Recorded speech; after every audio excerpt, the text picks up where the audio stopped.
Hey guys, Greg here with Brinster Productions, and we're in the shop today at our full-time job in the Voodoo Lounge. And today we're going to go over some options with road cases.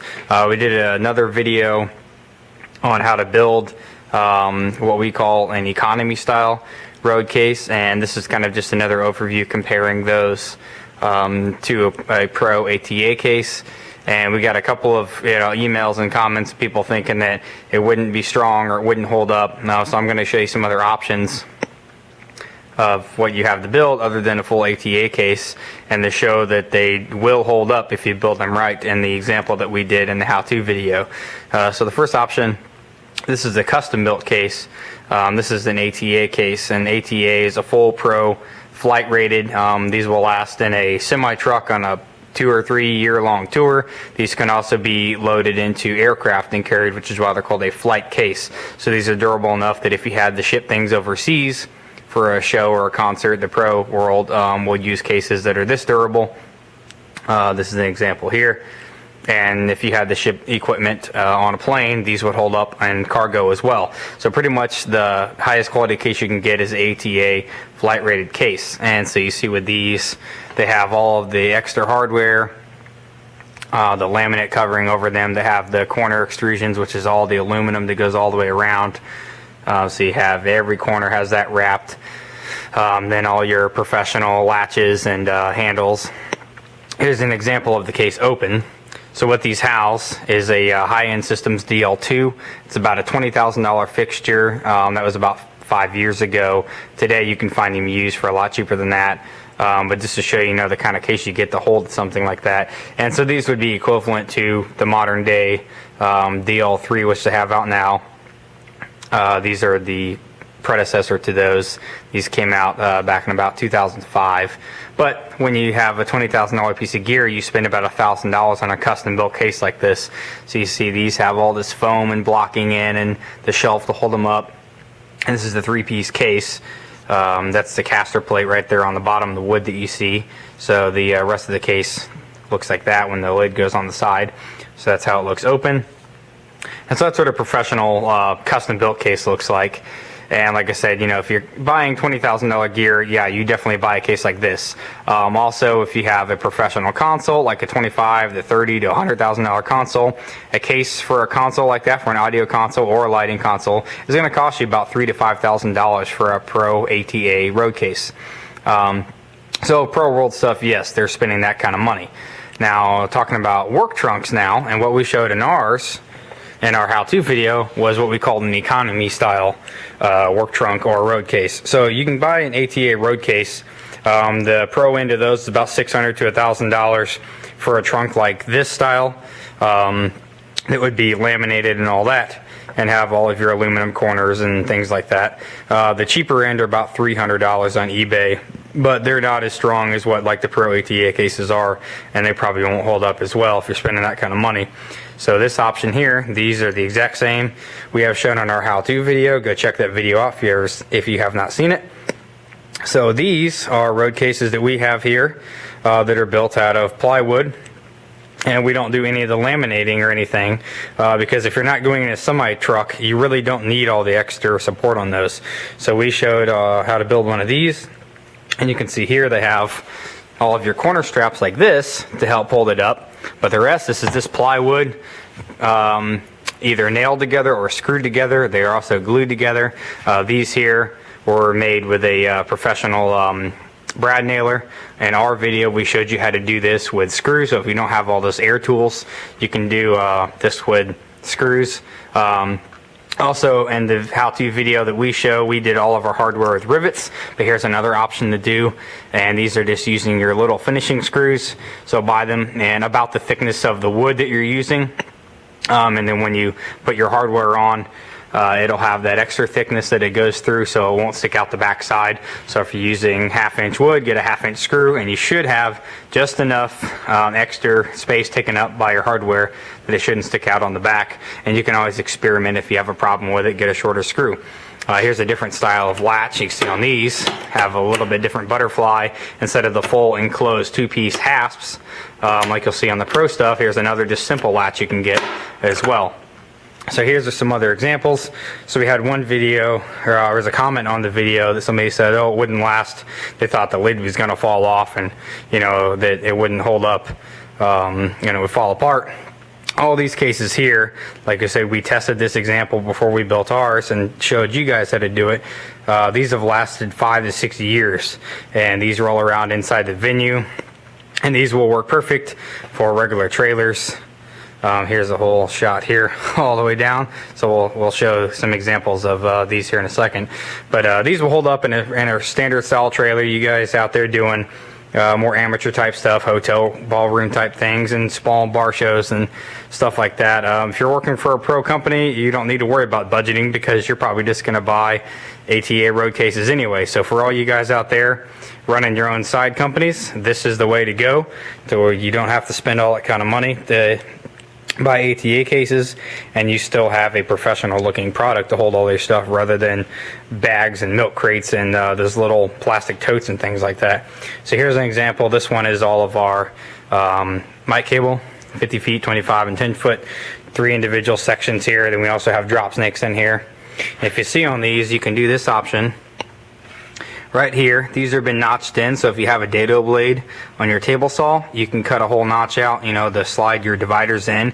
If not, you can just put your divider in, make it the same width as the inside of your case, and then just put screws down the outside seam here. These weren't built that way. These were built using a dado blade, and then these are just glued in.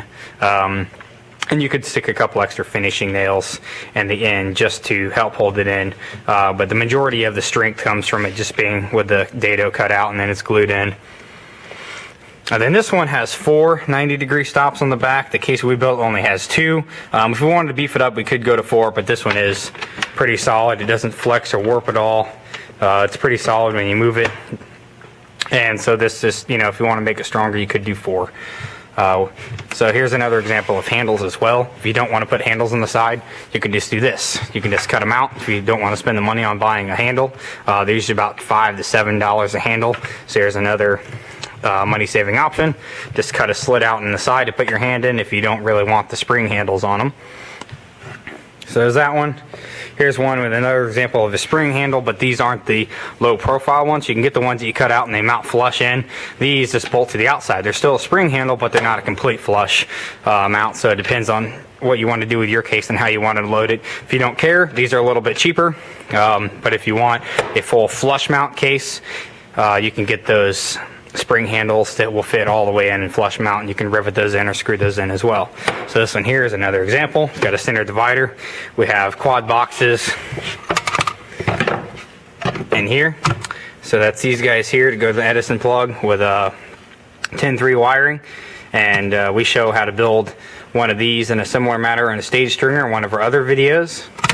And then of course here's all of your Speakon NL4 on this side. Here's another one here, another two-way case. This one is for all of our power, so we have stage stringers and adapters, all of our stuff like this, stage pin 3 ways, and then regular Edison extension cords and all different lengths going here.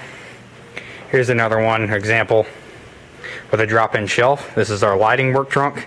So in here we have DMX and some Edison stage power extensions on this side, and then we have more adapters in here. And then there's a drop-in shelf. So you see right here is a little lip. You just build a shelf a little bit smaller than your dimensions of wherever your inside diameter is. Attach a little piece of 1 by on each side or another piece of plywood, and you got a drop-in shelf, so you can keep some extra stuff separate on top if you have some smaller items or tools and things like that to keep on the top. Here's another option. These ones are our latest built cases. Most of our cases are built with 1/2 inch. This one was built out of 3/4 because we wanted it to be a lot more stable, and this one was made out of actual finishing birch plywood. So this one was a lot more expensive to build. Birch is about $60 a sheet to get finished birch, but this one we wanted a nicer case because this one is carrying fixtures in it rather than just cables. The cables we did 1/2 inch because it's fine. This one is a different handle as well. These aren't a spring handle. These are just a screw-on handle. They're just, you know, regular gravity tension. They don't have a back spring in them, so this is another option for a handle. And these were 3/4. They don't even have the straps on the side, and these have held up pretty good as well. So if you build it with 3/4, you might not even need those straps. And so this one is made custom cut out to fit 10 Source 4 ellipsoidals in it. So pull one of these out. That's one of those guys. And so we wanted a custom case to house these so we can move them around between the property and around the stage and things like that. So that one fits those. And then here's another custom cutout, and these fit Source 4 PARs. Source 4 is made by ETC. So you have all those, and you can fit 16 in here. And so here's an example of how to do the cutout. So if you did some cross cutouts like this, same thing again, diodoed in. This is one piece all the way down for all these dividers all the way across, and then the other direction, these are individual pieces that slide in between each of those. So you just cut your length and the width, and then these here on the sides aren't diodoed in. So they use the dado blade out here on the front and the back. You see those guys there, and then just put the other divider in between each of those. And once again, you can just glue those in, or you could put some extra supports if it was really weak. You could do corner braces in here on both sides, but these are actually just glued in there. And this is to show you how strong wood glue can be. There's no screws or anything in these guys. They're just simply glued on into each section. And then when you get to the very end, they're dadoed in as well. So they hold on the side, and it just kind of holds itself all together just with the tension and glue. And then lastly, here's another example. Here's a 2-chamber. This one's a cube. It's about 2 feet by 2 feet, and this one holds all of our rigging. So we have chain hoist here, all the slack chain drops in there, and then we have all of our span sets and shackles and stuff in there for our rigging. So there you go. There's a bunch of examples there on different options on building a case of this style. So you can see all of these. Here's another latch kind as well. Some of these were built over different years, so they bought different hardware at the time. Some of them were built before I started working at this venue. Some were built after that we designed, like these guys here for the custom cutouts. But just to show, some of these have been around for about 7 years, and they're still holding up just fine. All the lids still work nice. They still hold tight, and they're lasting just fine. So for people out there doubting that building a case out of plywood without using all the professional corner hardware and things like that, and wrapping the whole thing in vinyl, it's not really necessary if you're not hauling it out in an 18-wheeler, which most of you probably aren't if you work in small production companies and you're watching our videos by Brinster Productions. You're not going to need a case built like that. If you got the money and want to drop $600 on a case, go for it. There's nothing against buying better than what you need, but this is just to show you can get away with something like this. So there you go. There's road case examples. Hope you got some ideas and inspiration on something to build for yours. And check out our how-to video on how to build a case like this. We do a step-by-step video on how to put one together. And check out the rest of our videos.